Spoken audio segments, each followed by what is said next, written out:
Hey there, welcome to Stories for Learners. Let's learn from a story today. Let's start. The Brothers Grimm Fairy Tales, The Traveling Musicians. An honest farmer once had a donkey that had been a faithful servant to him for a great many years, but was now growing old and every day more and more unfit for work. His master therefore was tired of keeping him and began to think of putting an end to him.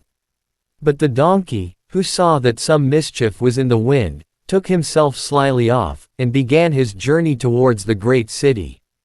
For there, thought he, I may turn musician.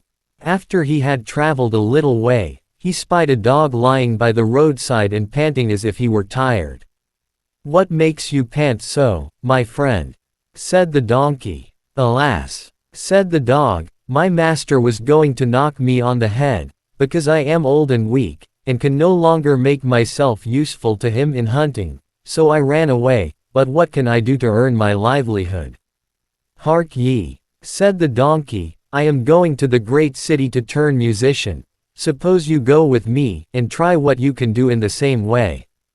The dog said he was willing, and they jogged on together. They had not gone far before they saw a cat sitting in the middle of the road and making a most rueful face. "Pray, my good lady," said the donkey, "what's the matter with you? You look quite out of spirits." "Ah, me," said the cat, "how can one be in good spirits when one's life is in danger? Because I am beginning to grow old, and had rather lie at my ease by the fire than run about the house after the mice. My mistress laid hold of me, and was going to drown me. And though I have been lucky enough to get away from her, I do not know what I am to live upon." "Oh," said the donkey, "by all means go with us to the great city. You are a good night singer, and may make your fortune as a musician." The cat was pleased with the thought, and joined the party. Soon afterwards, as they were passing by a farmyard, they saw a rooster perched upon a gate, and screaming out with all his might and main. "Bravo," said the donkey, "upon my word, you make a famous noise. Pray what is all this about?" "Why," said the rooster, "I was just now saying that we should have fine weather for our washing day. And yet my mistress and the cook don't thank me for my pains, but threaten to cut off my head tomorrow, and make broth of me for the guests that are coming on Sunday."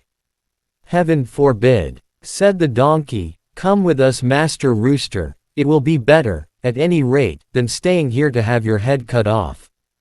Besides, who knows? If we care to sing in tune, we may get up at some kind of a concert, so come along with us."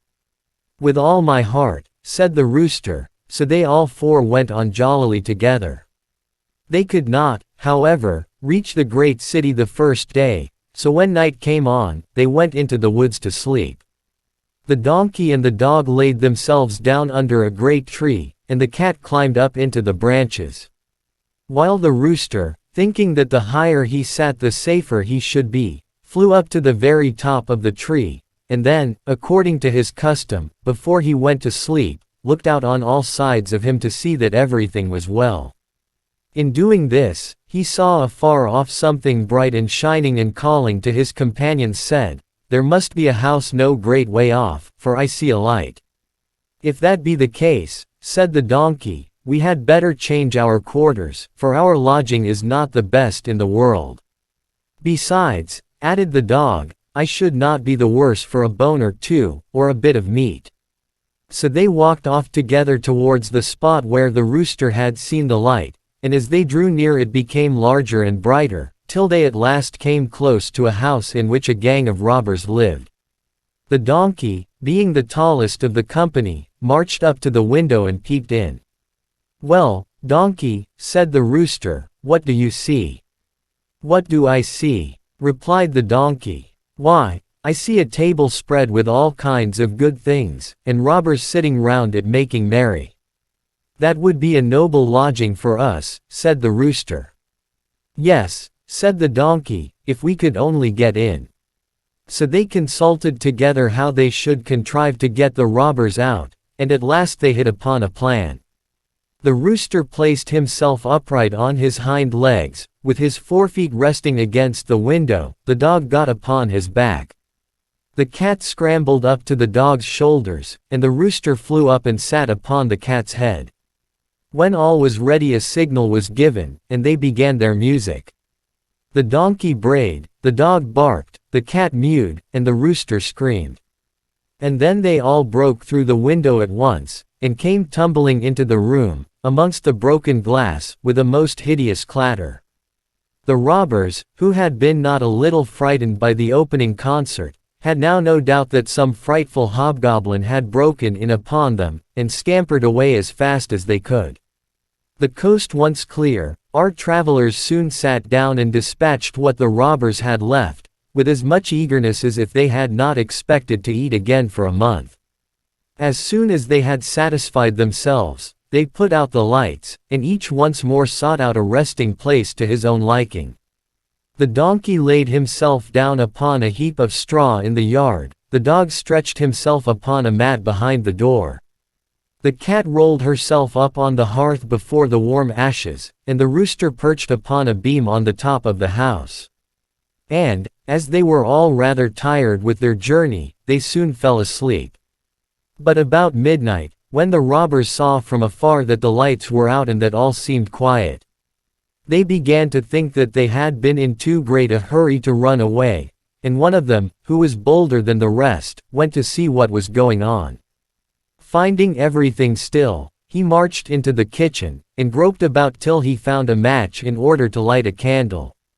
And then, espying the glittering fiery eyes of the cat, he mistook them for live coals, and held the match to them to light it.